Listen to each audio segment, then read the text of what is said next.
early 16th century is one of Flemish painter Hieronymus Bosch's most enigmatic works. Given the painting's complexity, we must first know something about the theme depicted by each of the triptych's panels in order to understand the work. On the reverse of each of the lateral panels, in other words behind the open doors, Hieronymus Bosch has used grisaille to depict the third day of the world's creation, when God ordered vegetation into being. The monochrome treatment here contrasting sharply with the brilliant colors of the open triptych. The left-hand panel depicts earthly paradise, with the fountain of the four rivers occupying the middle ground. God the Father, with Christ-like features, is presenting Eve to Adam, not a usual theme in the depictions of paradise. On the left, we can see the tree of life, while on the right, in the middle ground, is the tree of knowledge, of good and of evil, with the serpent winding itself around its trunk. The central panel, known as the Garden of Earthly Delights, shows mankind indulging wantonly in sin and pleasure. Bosch has included a large number of men and women, both black and white. All of them are naked and are taking part in some kind of sexual activity.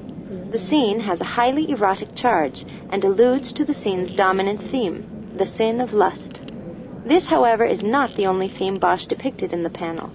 The animals, real and mythical, plants and fruits, all are larger than life. These are yet more examples of the panel's symbols of inversion, examples of a world stood on its head. In the lower portion of the panel, among all of the different groups, we can see a couple inside a cracked glass bubble, an image which seems to reflect the Flemish saying, "Pleasure is as fragile as glass." Beneath the couple, there is a man looking out through a glass tube containing a mouse, while a deceived husband is carrying the adulterers on his back, enclosed in the shell of a mussel, symbolizing female genitalia. In the middle portion, Bosch has painted a pond full of naked women, while outside the pond we can see a group of men mounted on various animals, representing the different vices. In the upper portion, the artist has placed 5 fantastic buildings on the water. The building in the center is similar to the fountain of the 4 rivers in paradise, but here the edifice is cracked, doubtlessly alluding to its fleeting, fragile nature, and by extension, the nature of the earthly delights being enjoyed by the garden's human inhabitants. The message of this panel is that the pleasure afforded by sinful vices is ephemeral. In 1604, this opinion was confirmed by Father Sigenther when he described this work, then hanging in El Escorial, as an allusion to the vain glory and brief pleasure of the strawberry and tree strawberry and their fragrance. Hardly are they perceived before they fade. The right-hand panel depicts hell, and Bosch presents us with a phantasmagoric, nightmarish world full of monstrosities and terrible tortures, set in a nocturnal background. The composition is dominated by the so-called tree man, with his feet in 2 boats.